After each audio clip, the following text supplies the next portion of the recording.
제 이름은 박재호예요. 올해 30입니다. 그때 누나랑 벌어진 일은 제 평생 최고의 쾌락이었고, 지금도 그 기억은 지울 수 없어요. 이 이야기는 아마 누구에게도 할 수 없을 거예요. 17살 여름부터 시작된 이 감정은 13년이 지난 지금도 제 가슴 한쪽을 차지하고 있습니다. 윤주 누나는 제 아버지의 형님 딸이었어요. 저보다 5살 위였습니다. 처음 누나를 본 건 제가 초등학교 5학년 때였어요.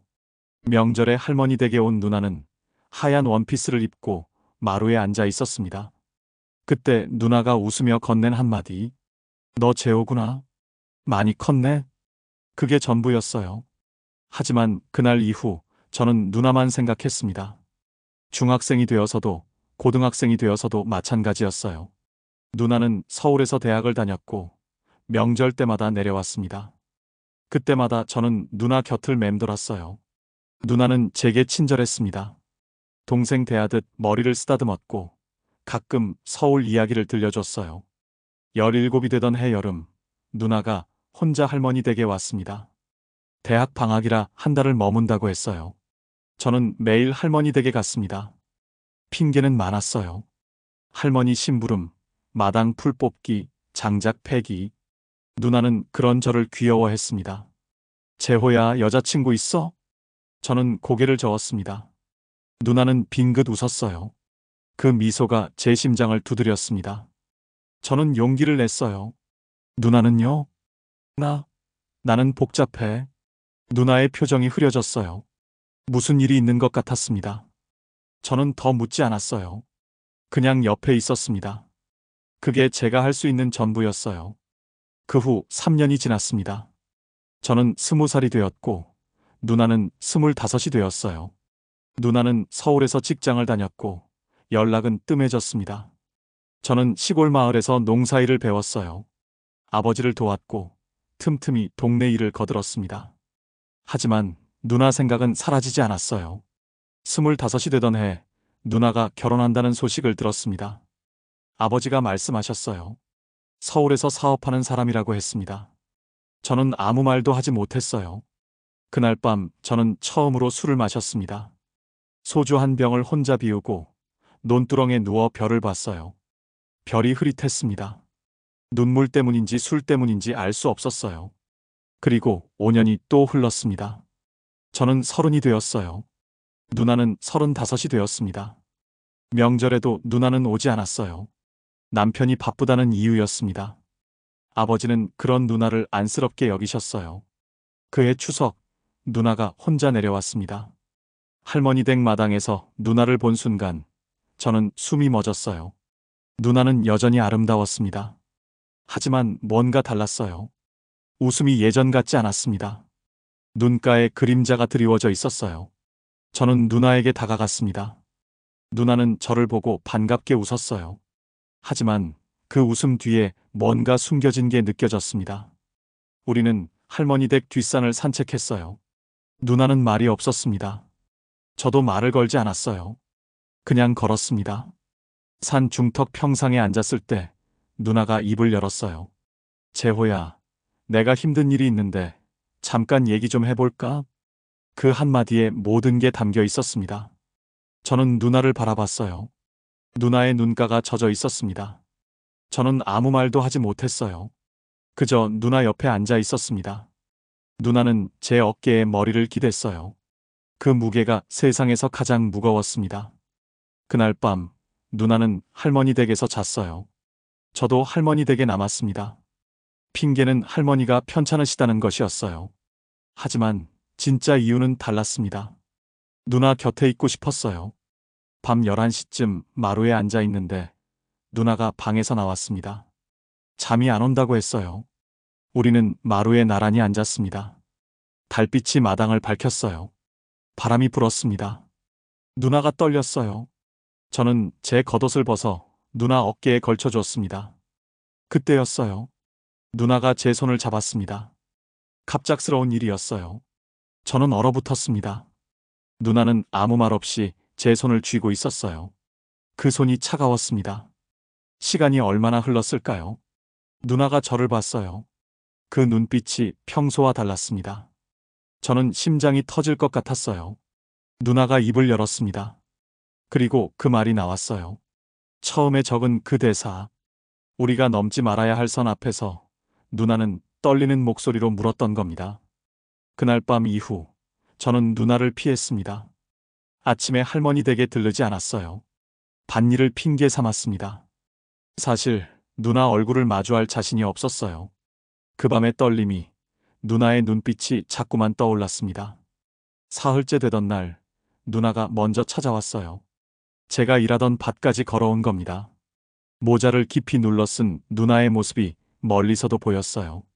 저는 괭이질을 멈췄습니다. 재호야. 누나가 불렀어요. 목소리가 평소와 달랐습니다. 저는 돌아섰어요. 누나가 바로 앞에 서 있었습니다. 햇빛 때문에 얼굴이 잘 보이지 않았어요.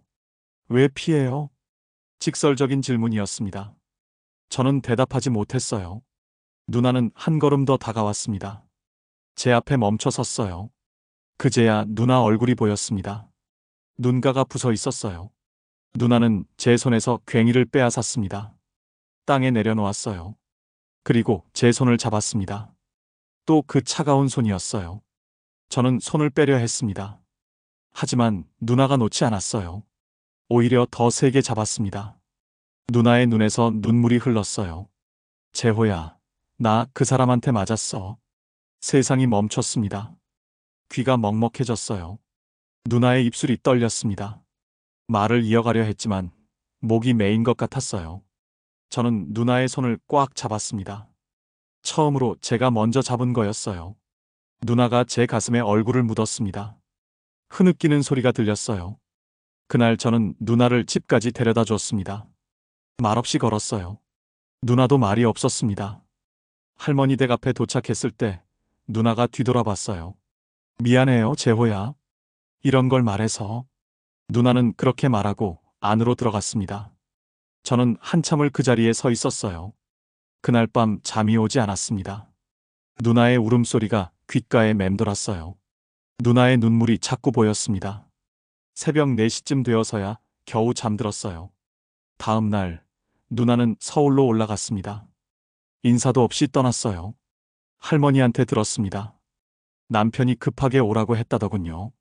저는 그제야 알았습니다. 누나가 왜 혼자 내려왔는지, 왜 그렇게 슬픈 눈을 하고 있었는지 모든 게 이해됐어요. 한 달이 지났습니다. 누나한테서 연락이 없었어요. 저는 매일 핸드폰을 확인했습니다. 하지만 아무 메시지도 오지 않았어요. 어느 날 저녁 낯선 번호로 전화가 왔습니다. 받았어요. 여보세요? 누나 목소리였습니다. 하지만 평소와 달랐어요. 힘이 없었습니다. 재호야, 나야. 제 심장이 뛰었어요. 뭔가 잘못됐다는 느낌이 들었습니다. 누나는 한참 동안 말이 없었어요. 숨소리만 들렸습니다. 제가 먼저 물었어요.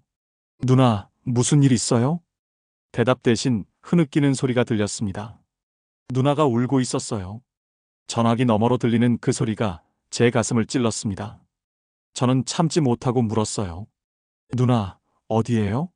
지금 가서 데려올게요. 그때 누나가 말했습니다. 떨리는 목소리로 주소를 알려줬어요. 서울의 어느 모텔이었습니다. 저는 그 즉시 차를 몰았어요. 3시간을 달렸습니다. 신호등도 거의 무시했어요. 벌금이 나올지 말지는 중요하지 않았습니다. 모텔에 도착했을 때 새벽 2시였어요.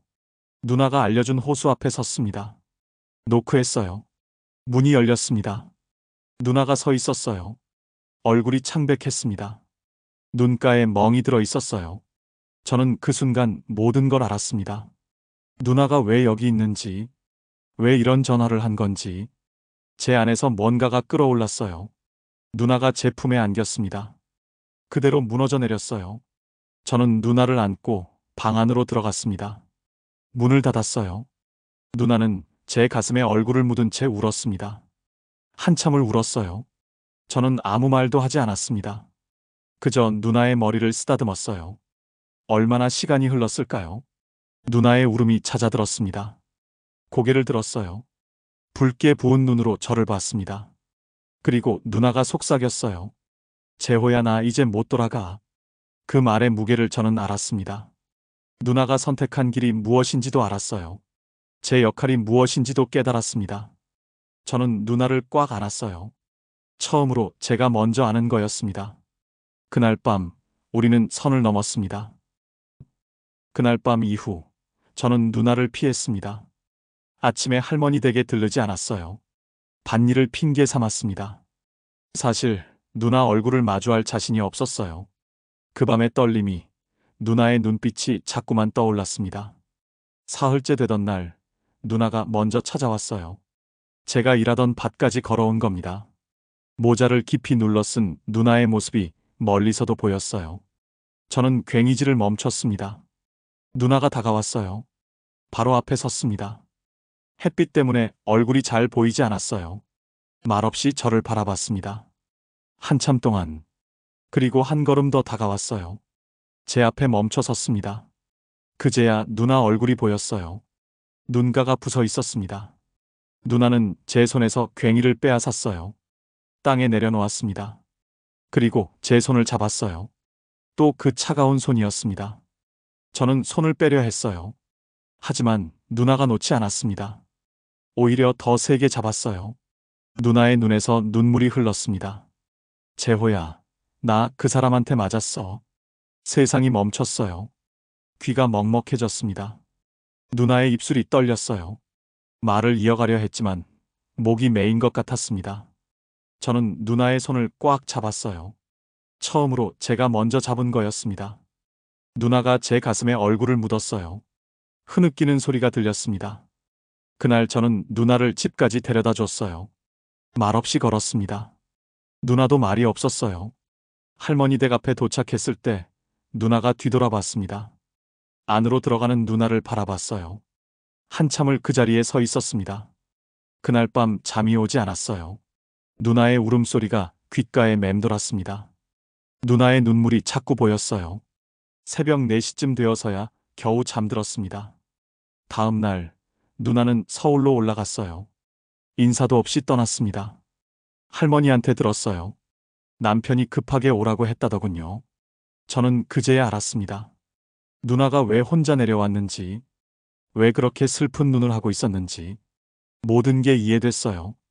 한 달이 지났습니다. 누나한테서 연락이 없었어요. 저는 매일 핸드폰을 확인했습니다.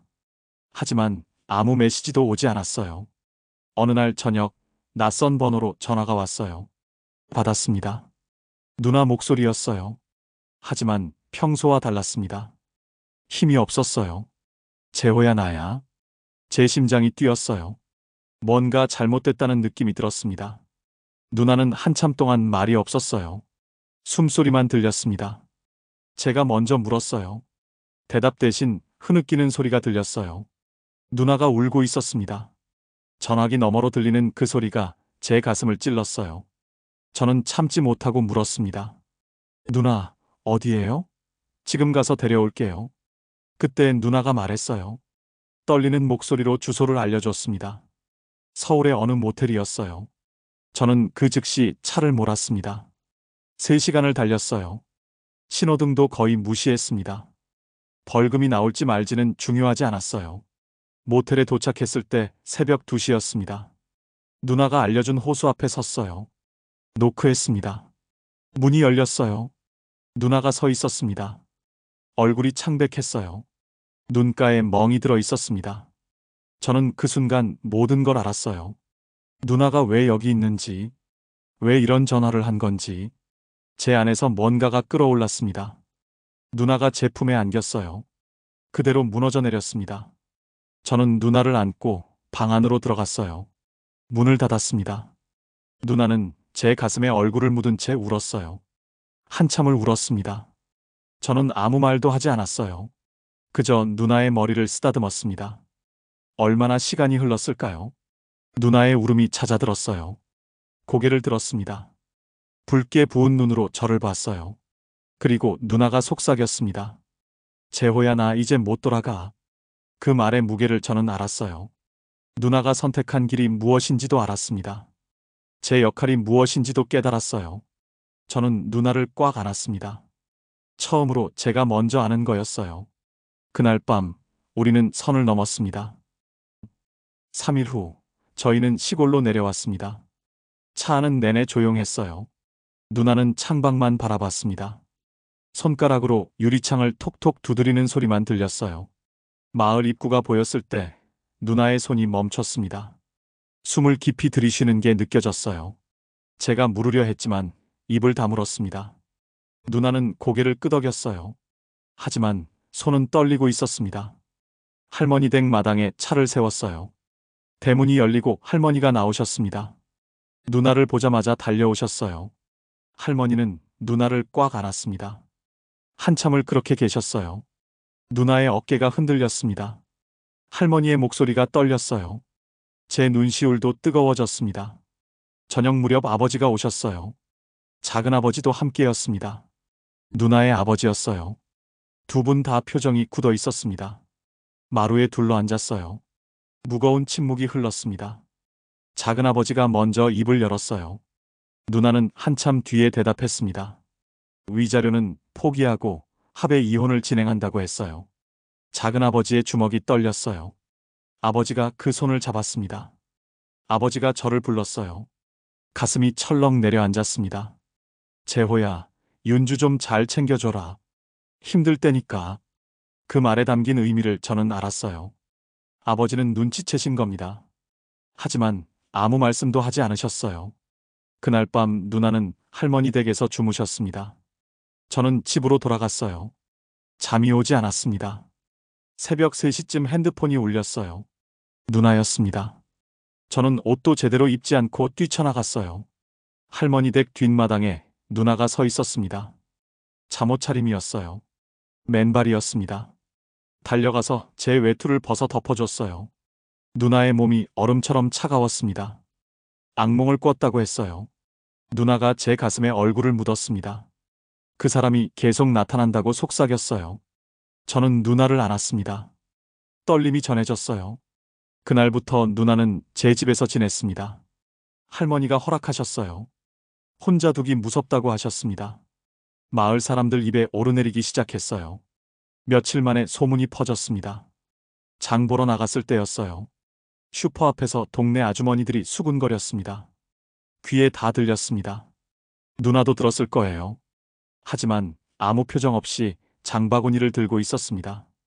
집으로 돌아오는 길, 누나가 멈춰 섰어요.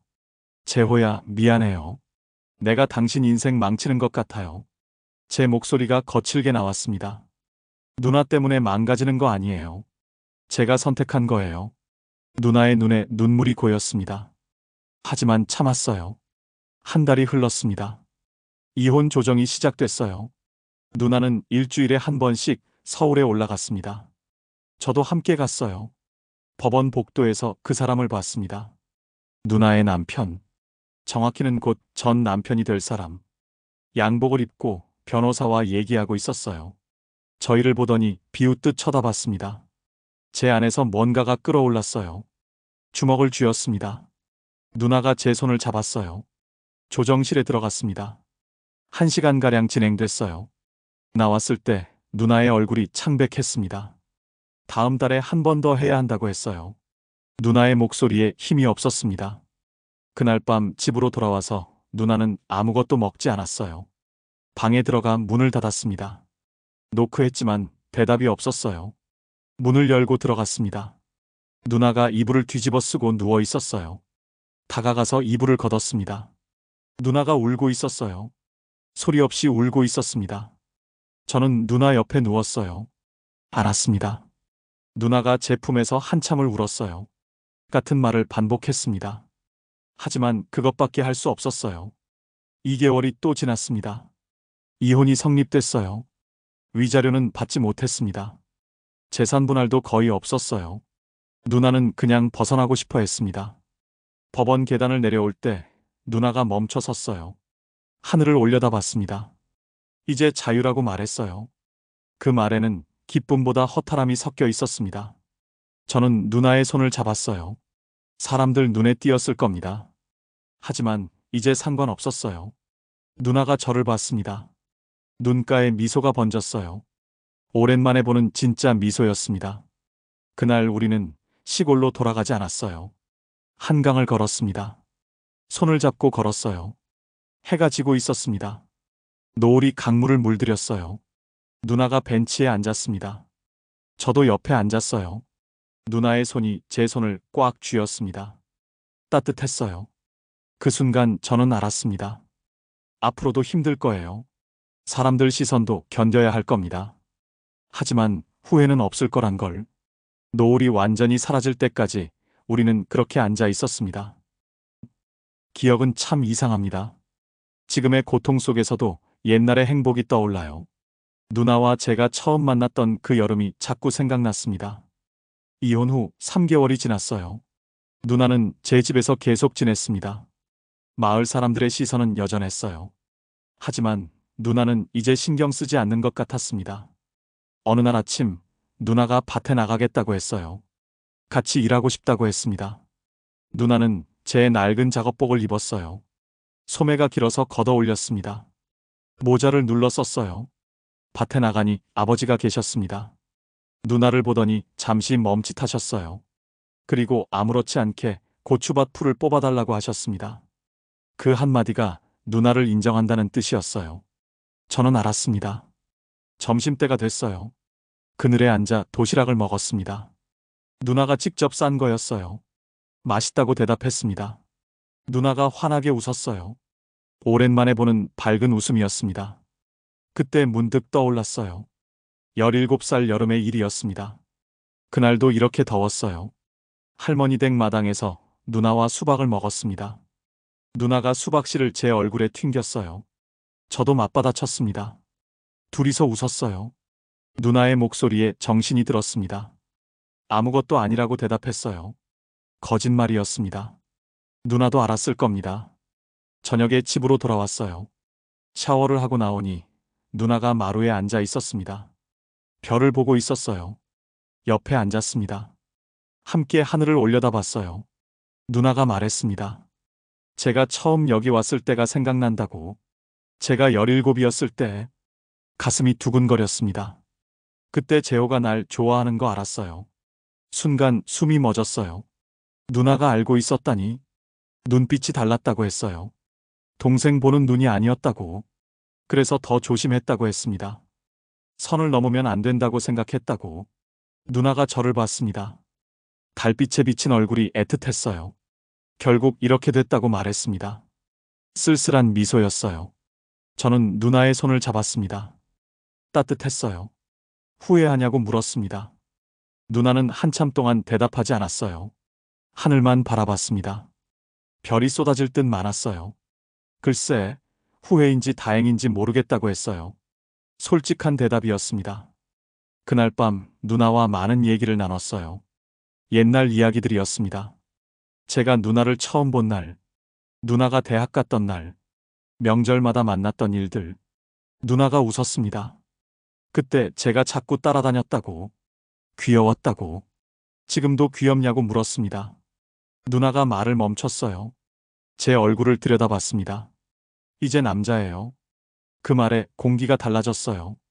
한 달이 더 흘렀습니다. 봄이 왔어요. 꽃이 피기 시작했습니다. 누나는 마을 도서관에서 자원봉사를 시작했어요. 어린이들에게 책을 읽어주는 일이었습니다. 애들이 너무 귀엽다고 신이 나서 말했어요. 예전에 누나가 조금씩 돌아오는 것 같았습니다. 어느 날 누나가 장을 보고 왔어요. 손에 뭔가 들려 있었습니다. 테스트기였어요. 임신 테스트기. 제 심장이 멎었습니다. 혹시 몰라서 샀다고 했어요. 생리가 늦어졌다고. 누나의 목소리가 떨렸습니다. 화장실에 들어간 누나를 기다렸어요. 5분이 5시간처럼 느껴졌습니다. 문이 열렸어요. 누나가 나왔습니다. 손에 테스트기를 들고 있었어요. 한 줄이었습니다. 아니라고 했어요. 누나가 웃었습니다. 안도의 웃음인지 아쉬움의 웃음인지 알 수 없었어요. 그날 밤 저는 생각했습니다. 만약 2줄이었다면 어땠을까? 아이가 생겼다면 우리는 어떻게 됐을까? 다음 날 아침 누나가 먼저 깼어요. 아침밥을 차렸습니다. 된장찌개 냄새가 났어요. 밥상 앞에 마주 앉았습니다. 밥을 먹는데 누나가 입을 열었어요. 재호야, 우리 결혼할까요? 숟가락을 떨어뜨릴 뻔했습니다. 농담이라고 했어요. 누나가 웃었습니다. 하지만 눈은 웃지 않았어요. 저는 알았습니다. 농담이 아니란 걸. 누나도 생각하고 있었던 거예요. 누나를 불렀습니다. 농담 아니면 진짜 하자고 말했어요. 누나의 손이 멈췄습니다. 저를 똑바로 봤어요. 할 수 있을지 물었습니다. 우린 사촌인데 법적으론 가능하다고 했어요. 제가 알아봤던 거였습니다. 8촌 이내만 아니면 된다고 했어요. 우리는 사촌이었습니다. 하지만 가능했어요. 세상이 뭐라고 할지 물었습니다. 상관없다고 대답했어요. 제 목소리가 단호했습니다. 누나가 울었어요. 밥상 앞에서 소리 없이 울었습니다. 기쁜 건지 슬픈 건지 알 수 없는 눈물이었어요. 저는 자리에서 일어나 누나를 안았습니다. 꽉 안았어요. 결혼해요, 누나. 누나가 고개를 끄덕였습니다. 제 품에서 끄덕였어요. 그날 우리는 결심했습니다. 세상과 싸우기로, 함께 가기로. 봄바람이 불었어요. 창문으로 꽃향기가 들어왔습니다. 새로운 시작 같았어요. 아버지께 말씀드리기까지 일주일이 걸렸습니다. 거실에 마주 앉았어요. 아버지는 차를 드시고 계셨습니다. 저는 무릎 위에 놓인 손이 축축해지는 걸 느꼈어요. 아버지, 저 윤주 누나랑 결혼하고 싶습니다. 찻잔 놓는 소리가 들렸어요. 아버지는 한참 아무 말씀이 없으셨습니다. 벽시계 소리만 똑딱거렸어요. 정말이냐고 물으셨습니다. 네, 세상이 뭐라고 할지 알고 있다고 대답했어요. 아버지는 긴 한숨을 쉬셨어요. 창밖을 바라보셨습니다. 작은아버지한테는 말했냐고 물으셨어요. 아직이라고 했습니다. 그게 전부였어요. 아버지는 자리에서 일어나셨습니다. 방으로 들어가셨어요. 찬성도 반대도 아니었습니다. 작은아버지를 만나는 건 더 힘들었어요. 할머니 댁에서 만났습니다. 누나도 함께였어요. 작은아버지는 우리 둘을 번갈아 보셨습니다. 누나한테 생각이 어떤지 물으셨어요. 아버지, 저 재호랑 같이 있고 싶어요. 누나의 목소리가 떨렸습니다. 작은아버지의 눈가가 붉어졌어요. 고개를 돌리셨습니다. 너희 둘이 행복하면 그걸로 됐다. 그 말씀을 듣는 순간 눈물이 났어요. 참으려 했지만 흘렀습니다. 하지만 세상은 달랐어요. 혼인신고를 하러 주민센터에 갔을 때였습니다. 직원이 서류를 보더니 눈을 크게 떴어요. 사촌간이냐고 물었습니다. 법적으론 가능하긴 하다고 했어요. 그 사람의 눈빛이 불편했습니다. 하지만 서류는 받아줬어요. 도장을 찍었습니다. 누나도 찍었어요. 그걸로 끝이었습니다. 우리는 부부가 됐어요. 주민센터를 나오는데 뒤에서 수군거리는 소리가 들렸습니다. 신경 쓰지 않으려 했어요. 하지만 귀에 들어왔습니다. 누나의 손을 꽉 잡았어요. 누나도 제 손을 세게 쥐었습니다. 마을에서의 시선은 더 냉랭했어요. 슈퍼에 가면 사람들이 말을 끊었습니다. 제가 지나가면 뒤에서 속닥였어요. 누나는 점점 외출을 꺼렸습니다. 혼자 장을 보겠다고 했어요. 저는 같이 가자고 했습니다. 하지만 누나는 혼자 나갔어요. 1시간 뒤 돌아왔는데 눈이 빨갛게 충혈돼 있었습니다. 무슨 일 있었냐고 물었습니다. 아무것도 아니라고 했어요. 거짓말인 걸 알았습니다. 하지만 더 묻지 않았어요. 그날 밤 누나가 악몽을 꿨어요. 비명을 지르며 깼습니다. 온몸이 땀으로 젖어 있었어요. 안아줬습니다. 누나가 제 품에서 떨었어요. 자기 때문에 힘들지 않냐고 물었습니다. 아니라고 했어요. 거짓말이란 걸 안다고 했습니다. 누나가 울었어요. 목 놓아 울었습니다. 저도 울고 싶었습니다. 하지만 참았어요. 둘 다 무너질 수는 없었으니까요. 결혼 3개월째 변화가 왔어요. 할머니가 편찮으셨습니다. 병원에 입원하셨어요. 가족들이 모였습니다. 병실에서 할머니가 누나 손을 잡으셨어요. 행복하게 살라고 하셨습니다. 할머니가 허락한다고. 누나가 울었습니다. 할머니 손을 꽉 쥐고 울었어요. 그날 친척들 앞에서 작은아버지가 말씀하셨습니다. 재호랑 윤주 결혼 인정한다고. 이제 뭐라 하지 말라고. 숙모님들은 말이 없었어요. 하지만 더 이상 뭐라 하지 않았습니다. 여름이 왔어요. 무더웠습니다. 누나가 입덧을 했어요. 아침마다 화장실에서 토했습니다. 병원에 갔습니다. 결과를 기다리는 동안 손에 땀이 났어요. 의사가 축하한다고 했어요. 임신 6주라고 했습니다. 세상이 멈췄습니다. 밖으로 나왔어요. 누나가 제 팔을 잡았습니다. 몸을 기댔어요. 재호야, 우리 아기예요. 누나의 목소리가 떨렸습니다. 기쁨과 두려움이 섞인 떨림이었어요. 저는 누나를 안았습니다. 한복판에서 안았어요. 사람들이 쳐다봤습니다. 상관없었어요. 잘 될 거라고 말했습니다. 우리 가족 잘 될 거라고. 그날 밤 누나 배에 귀를 대봤어요. 아직 아무 소리도 들리지 않았습니다. 하지만 거기 생명이 있었어요. 아빠가 지켜줄게 속삭였습니다. 누나가 제 머리를 쓰다듬었어요. 가을이 왔습니다. 누나의 배가 불러왔어요. 마을 사람들의 시선이 조금씩 바뀌었습니다. 배부른 누나를 보면 인사했어요. 어떤 할머니는 태교에 좋은 음식을 갖다 주셨습니다. 애 낳으면 다 똑같다고 했어요. 잘 키우라고. 그 말에 누나가 울었습니다. 고맙다고 몇 번이나 인사했어요. 겨울이 됐어요. 눈이 내렸습니다. 진통이 시작됐어요. 병원으로 달려갔습니다. 분만실 앞에서 기다렸어요. 5시간이 지났습니다. 문이 열렸어요. 간호사가 저를 불렀습니다. 들어갔어요. 누나가 누워 있었습니다. 땀으로 젖은 얼굴로 웃고 있었어요. 품에 작은 생명이 안겨 있었습니다. 딸이라고 했습니다. 제 눈에서 눈물이 흘렀어요. 누나 곁으로 다가갔습니다. 아기를 봤어요. 작았습니다. 너무 작고 소중했어요. 우리 딸이에요, 재호야. 누나가 웃었습니다. 세상에서 가장 행복한 미소였어요. 저는 누나와 아기를 안았습니다. 세 식구가 처음 하는 순간이었어요. 창밖에 눈이 내렸습니다. 하얗게 세상을 덮었어요. 모든 상처를 덮는 것 같았습니다. 아이 이름은 여름이로 지었습니다. 우리가 처음 마주했던 계절이었으니까요. 누나가 처음 미소 지어 보였던 그 뜨거운 날들. 여름이는 빠르게 자랐어요. 100일이 지나고 돌이 지났습니다. 걸음마를 뗐어요. 처음 말을 배웠을 때 제일 먼저 한 말이 아빠였습니다. 누나가 샘을 냈어요. 여름이는 까르르 웃으며 제 품으로 달려왔습니다. 마을은 변했어요. 여름이를 안고 나가면 사람들이 웃었습니다. 아기 보는 눈은 달랐어요. 슈퍼 아주머니가 사탕을 쥐어줬습니다. 많이 컸다고 했어요. 아빠 닮았다고. 예전에 수군거리던 바로 그분이었어요. 세상은 참 간단했습니다. 아이 하나가 모든 걸 바꿔놓았어요.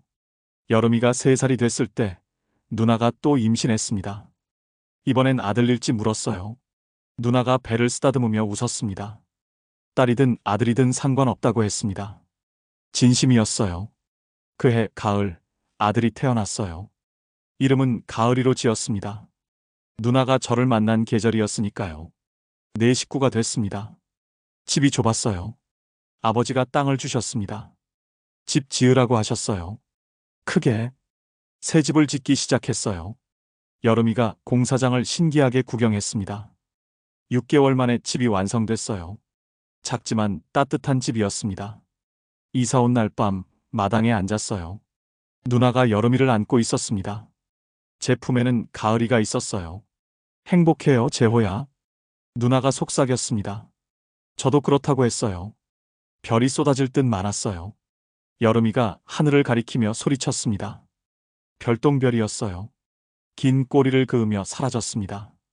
소원 빌어야 한다고 누나가 말했습니다. 저는 눈을 감았어요. 소원을 빌었습니다. 이 행복이 계속되기를, 아이들이 건강하기를, 누나가 웃기를. 5년이 흘렀습니다. 여름이는 초등학교에 입학했어요. 가을이는 유치원에 다녔습니다. 학부모 모임이 있었습니다. 누나가 갔다 왔어요. 표정이 어두웠습니다. 무슨 일 있었냐고 물었어요. 아니라고 했습니다. 하지만 밤에 잠꼬대를 했어요. 뭔가를 변명하는 듯한 말들이었습니다. 다음 날 여름이가 유치원에서 울며 왔어요. 왜 우냐고 물었습니다. 친구가 그랬다고 했어요. 뭐라고 했는지 말하지 않았습니다. 고개만 숙였어요. 다음 날 유치원에 갔습니다. 담임 선생님을 만났어요. 선생님은 난처한 표정이었습니다. 다른 학부모님들이 말씀이 좀 있었다고 했어요. 부부 관계가 특수하다고, 그게 아이한테 영향을 미칠까봐 걱정한다고. 제 주먹이 떨렸어요. 참았습니다. 우리 딸이 뭘 잘못했냐고 물었습니다. 그건 아니라고 했어요. 그럼 문제 없다고 말했습니다. 집으로 돌아왔습니다. 누나한테 말하지 않았어요. 걱정할 게 뻔했으니까요. 하지만 누나는 알았습니다. 학교에서 연락 왔냐고 물었어요. 어떻게 알았냐고 했습니다. 다 안다고 했어요. 엄마들 얘기 다 들렸다고. 누나의 눈에 눈물이 고였습니다. 애들한테 미안하다고 했어요. 왜냐고, 우리가 뭘 잘못했냐고 물었습니다. 세상이 그렇다고 했어요. 세상이 틀렸다고 말했습니다. 목소리가 커졌습니다. 여름이가 방에서 나왔어요. 우리를 번갈아 봤습니다. 엄마 아빠 싸우냐고 물었습니다. 아니라고 했어요. 안 싸운다고. 누나가 여름이를 안았습니다. 꽉 안았어요. 그날 밤 가족 회의를 했습니다. 여름이와 가을이도 함께였어요. 아빠가 할 말이 있다고 했습니다. 두 아이가 저를 봤습니다. 순수한 눈빛이었어요. 우리 가족은 조금 특별하다고 했어요. 엄마랑 아빠가 사촌이라고, 친척이라고. 여름이가 고개를 갸웃했습니다. 사촌이 뭐냐고 물었어요. 가까운 친척이라고 했습니다. 그게 나쁘냐고 물었어요. 아니, 나쁜 건 아니라고 했습니다. 근데 어떤 사람들은 이상하게 생각할 수도 있다고. 여름이는 한참 생각하더니 말했습니다. 근데 우리 행복한데요? 그럼 괜찮은 거 아니에요? 그 말에 가슴이 뭉클했어요. 누나가 울었습니다. 그래, 맞다고 했어요. 우리 행복하니까 괜찮은 거라고. 여름이가 웃었습니다. 가을이도 따라 웃었어요. 그날 이후 뭔가 달라졌습니다. 아이들은 당당해졌어요. 누가 뭐라 해도 기죽지 않았습니다. 오히려 가족 자랑을 했어요. 우리 아빠 제일 좋다고 친구들한테 말했답니다. 시간이 흘렀습니다. 아이들은 자랐어요. 여름이는 중학생이 됐습니다. 가을이는 초등학생이 됐어요. 어느 날 여름이가 물었습니다. 사촌끼리 결혼하면 애기 낳으면 안 좋다던데 진짜냐고. 친구가 인터넷에서 봤대요. 순간 숨이 멎었어요. 누나도 얼어붙었습니다. 누가 그러냐고 물었습니다. 저는 여름이 눈을 똑바로 봤습니다. 여름이 건강하냐고 물었어요. 네. 가을이도 건강하냐고. 네. 그럼 됐다고 했습니다. 우리 가족 다 건강하고 행복하다고. 여름이가 웃었습니다. 맞아요. 우리 최고예요. 그 말에 온 가족이 웃었어요. 밤이 됐습니다. 아이들이 잠들고 나서 누나가 말했어요. 재호야, 고마워요. 당신 만나서. 저야말로라고 했어요. 창밖에 달이 떠 있었습니다. 둥근 보름달이었어요. 후회 안 하냐고 누나가 물었습니다. 단 한 번도요. 진심이었습니다. 누나가 제 품에 안겼어요. 따뜻했습니다. 우리는 특별한 가족이었어요.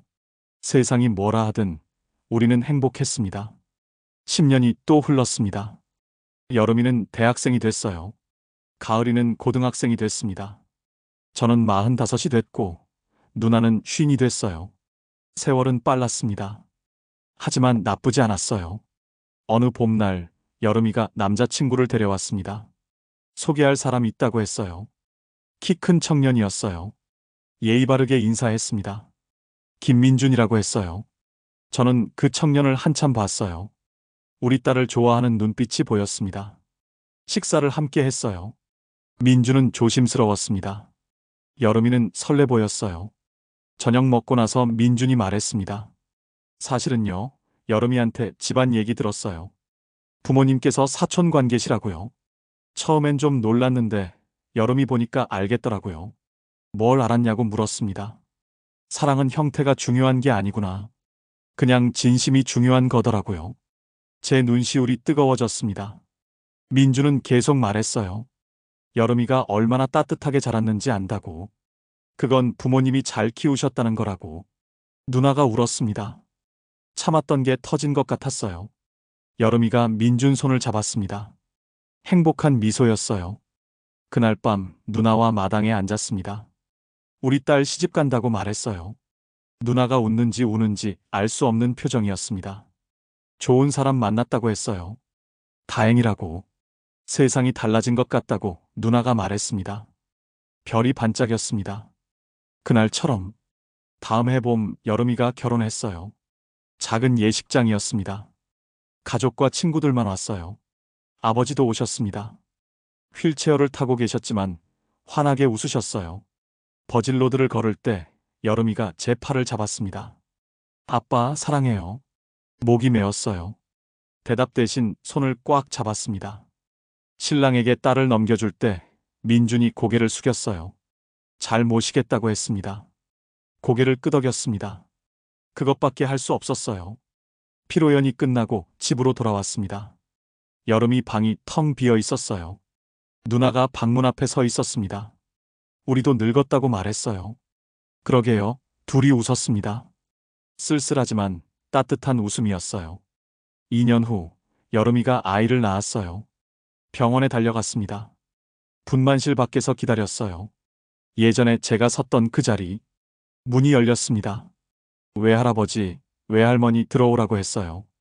들어갔어요. 여름이가 아기를 안고 있었습니다. 손녀라고 했어요. 작은 생명이었어요. 여름이를 처음 봤을 때처럼 가슴이 벅찼습니다. 누나가 아기를 안았어요.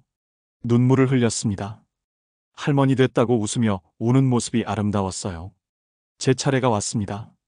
조심스럽게 안았어요. 아기가 눈을 떴습니다.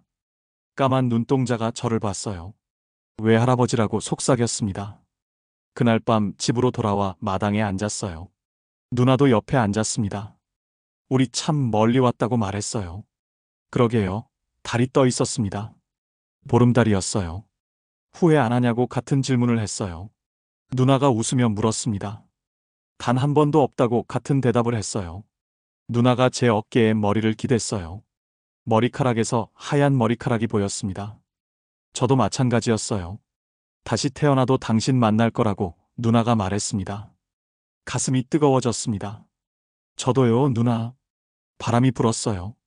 따뜻한 바람이었습니다. 그 후로도 세월은 흘렀습니다. 가을이도 결혼했어요. 손주가 하나 더 생겼습니다. 집이 시끄러워졌어요. 명절이면 온 가족이 모였습니다. 여름이네 가족, 가을이네 가족. 아이들 웃음소리가 가득했어요. 어느 추석날이었습니다. 손주들이 마당에서 뛰어놀았어요. 여름이와 가을이가 부엌에서 음식을 준비했습니다. 저와 누나는 마루에 앉아 있었어요. 행복하냐고 제가 물었습니다. 누나는 웃었어요. 주름진 얼굴로 환하게 웃었습니다. 너무 행복하다고. 손을 잡았습니다. 주름진 손이었어요. 하지만 여전히 따뜻했습니다. 해가 지고 있었어요. 노을이 하늘을 붉게 물들였습니다. 저 하늘 보라고 누나가 말했어요. 예쁘다고 했습니다. 우리 처음 만났던 그 여름날 같다고 했어요. 그러게요. 아이들 웃음소리가 들렸습니다.